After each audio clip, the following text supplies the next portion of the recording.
राधे राधे। आप सबका मेरे YouTube चैनल भक्ति विद स्मृति का स्वागत है। कहते ये मेरा धर्म पिता है, कोई ये नहीं कहता ये मेरी धर्म माता है।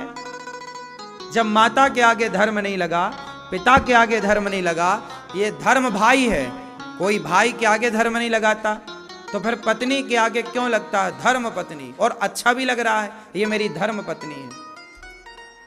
क्यों मेरी माँ? क्या माँ के आगे धर्म माता लगा? ये मेरी धर्म माता है। क्यों क्यों? माँ के आगे धर्म शब्द नहीं लगा, पिता के आगे धर्म शब्द नहीं लगा, बहन के आगे नहीं लगा, भाई के आगे नहीं लगा, तो फिर पत्नी के आगे क्यों लगा? आप तीनों भाइयों में बड़े भैया ने ठीक बताया, इसलिए बड़े भैया के साथ बैठ के सत्संग किया करो मस्त। इन्होंने बताया कि हमने पत्नी को धर्म पूर्वक स्वीकार किया है, विवाह हुआ, हम भागे नहीं लेकर के, हम चोरी छुपके नहीं भागे, हमने समाज के आगे वेद मंत्रों के साथ, वेदों के उच्चारण के साथ धर्म पूर्वक हमने सारे विधि विधान से एक लड़की को पत्नी के रूप में स्वीकार किया है, धर्म के साथ।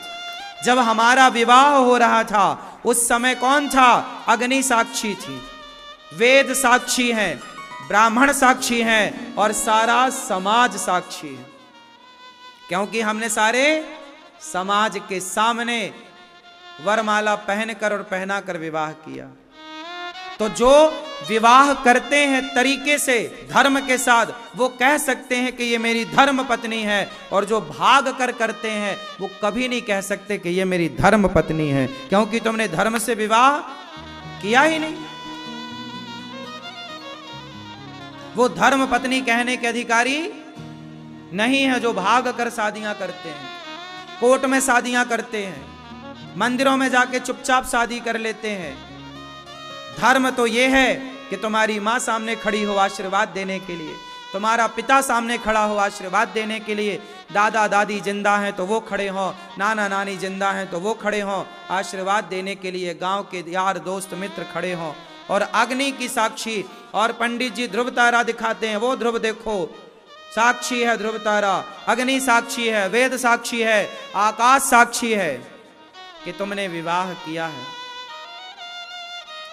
इसलिए हमारे यहाँ विवाह जब होता है तो पत्नी के पल्लू से पुरुष का दुपट्टा बांधा जाता, जिसे गठजोड़ कहते हैं। क्या बोलते हैं? बोलो, आप क्या गठजोड़ ही बोलते हैं? गठबंधन बोलते हैं। गठबंधन, ये बंधन तो प्यार का बंधन है, ये बंधन है, मानो पति पत्नी के इसको बंधन करते हैं, जोड़ते हैं कि आज से तुम दो नहीं, जुड़ करके तुम एक हो गए। इसलिए पति और पत्नी दो नहीं है, दो जब तक रहेंगे झगड़ा होगा, दोनों मिलकर एक हो जाएंगे, सारा झगड़ा समाप्त हो जाएगा। विडंबना यह है कि ये दो रहते हैं सारी जिंदगी, एक हो नहीं पाते। इसलिए भाग कर शादी करना बहुत गलत, भाग कर विवाह करना बिल्कुल गलत है। विवाह का पहला कारण है कि विवाह के बाद आप यज्ञ करने के अधिकारी बन गए। अब कहीं भी पति पत्नी बैठ के आप यज्ञ करें, बिना पत्नी के पुरुष यज्ञ कभी ना करे और बिना पति के पत्नी यज्ञ कभी ना करे। जब भी करो पति पत्नी जोड़े से बैठ कर करो। इसलिए कहता हूं जब तक तुम्हारी जोड़ी, भगवान करे गंगा यमुना की तरह तुम्हारी जोड़ी बनी रहे, लेकिन जीवन में अच्छे काम जोड़ी से कर लेने चाहिए। अच्छे काम भागवत सुन लो जोड़ी से बैठकर, बाद में पश्चाताप ना हो कि यार हम जोड़ी से ये नहीं कर पाए। जोड़ियां तो भगवान बनाते हैं, भगवान करे सदा चलें, लेकिन भरोसा जिंदगी का भी तो नहीं है। इसलिए जोड़ी रहते अच्छे कार्य कर लो, जो काम जोड़ी से हो सकते हैं पहले वो काम करो। बिना जोड़ी के, बिना पत्नी के, बिना, राम ने जब यज्ञ किया, सीता माँ नहीं थी तो वशिष्ठ जी ने मना कर दिया कि आप यज्ञ नहीं कर सकते, पत्नी नहीं। फिर क्या करें? सोने की सीता बनाई गई और राम के बगल में सोने की सीता बिठाई गई।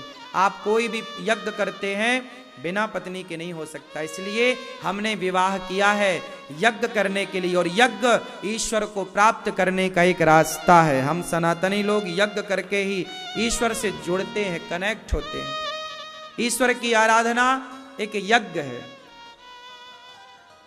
ये भागवत भी एक यज्ञ है। श्रीमद् भागवत सप्ताह ज्ञान यज्ञ, ये यज्ञ है। इसलिए भागवत भी जोड़ी है तो जोड़ी से सुनो, नहीं है तो कोई बात नहीं, फिर तो सुनना ही है। अब विवाह का दूसरा कारण बताइए। मैंने एक कारण बताया कि यज्ञ